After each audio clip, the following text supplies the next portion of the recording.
Hey guys, it's Ray Davis with Sixth Sense Media. Welcome to News with Views.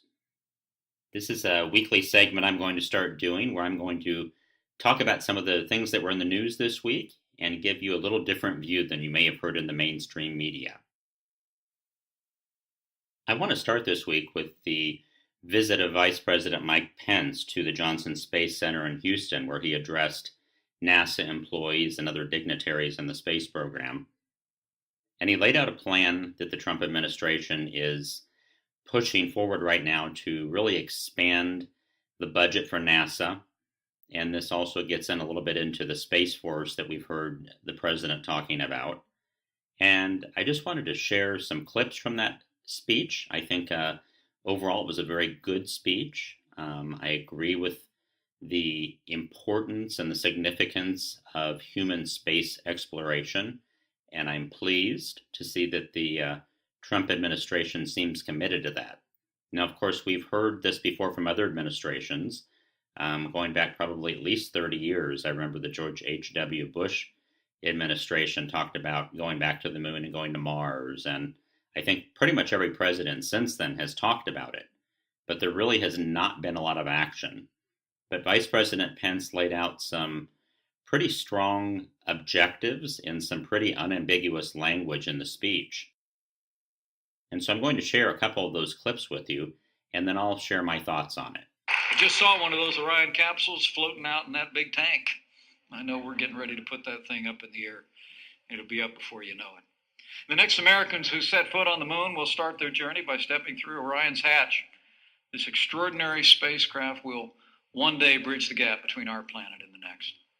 For the Orion will be a critical part of the vessel that carries American astronauts to Mars.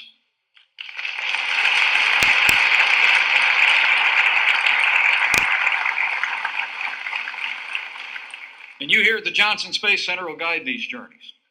While our sights are once again set on our lunar neighbor, this time we're not content with just leaving behind footprints, or even to leave it all. This time, the time has come, we really believe, for the United States of America to take what we have learned over these so many decades, put your ingenuity and creativity to work, and establish a permanent presence around and on the moon.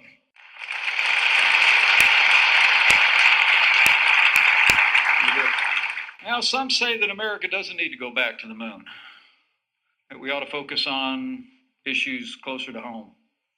That attitude was probably best described in one of my favorite movies called Interstellar. Remember that scene on the front porch? It was an incredible quote. One of the characters in the movie said, and I quote, "We used to look up at the sky and wonder at our place in the stars. Now we just look down and worry about our place in the dirt." That's not how Americans think.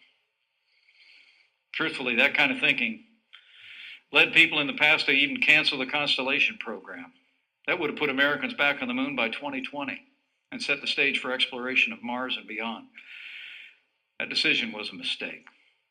It said to NASA, it said to our country, to the entire world, that America was no longer serious about human space exploration. We talked about going to Mars, but without the moon as a stepping stone, without stronger commercial partnerships to help us get there, a crude mission to the red planet was not much more than a mirage. But those days are over. America will lead mankind to the stars once again. So as I said, those are some pretty strong words from the vice president, and I support wholeheartedly the idea of America and humankind going back to the stars.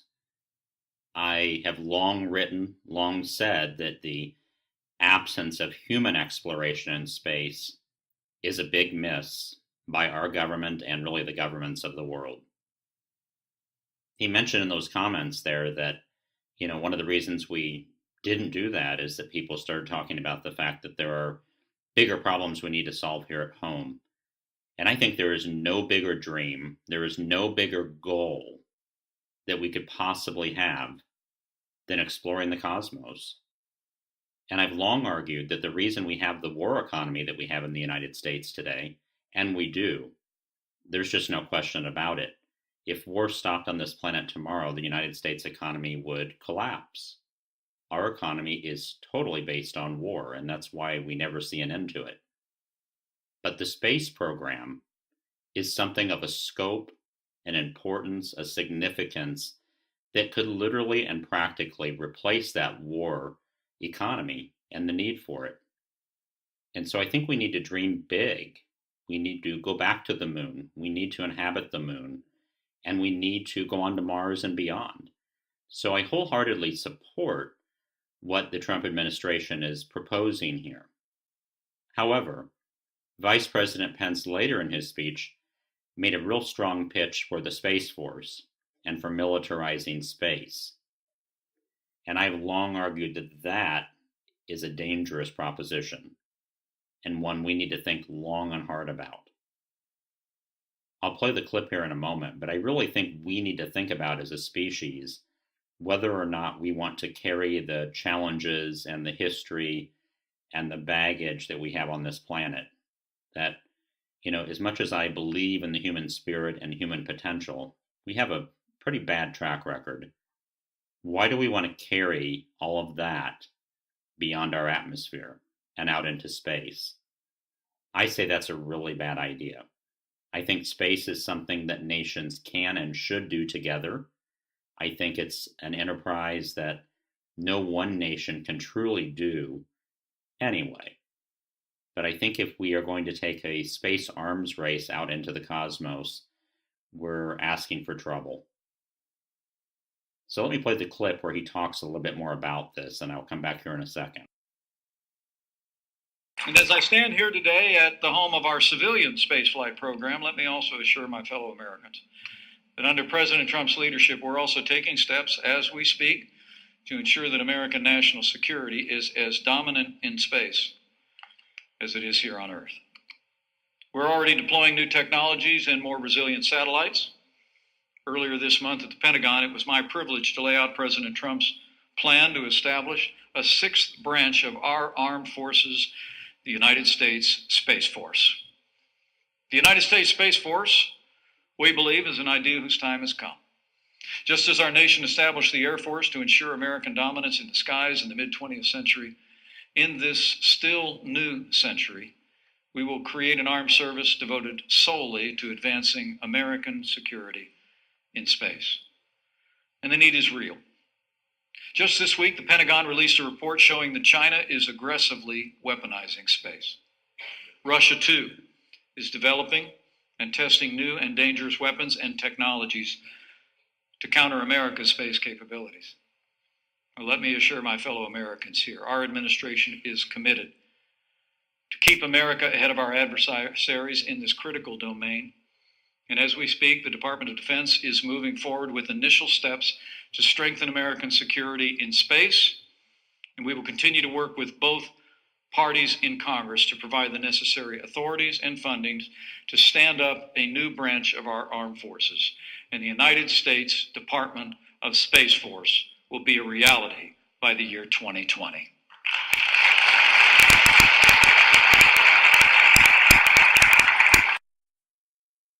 So that was Vice President Mike Pence speaking this week at NASA at the Johnson Space Center in Houston. Again, I applaud the determination to go back to space, and not just unmanned vehicles, but manned space flight. I think this is critical for humanity. I think it's critical for the future of our world, and I truly applaud that. And I hope that this is more than just words this time, and that there is a real commitment to doing that, and that we can get support across the political spectrum for this important idea. But I do want to put a warning sign out there.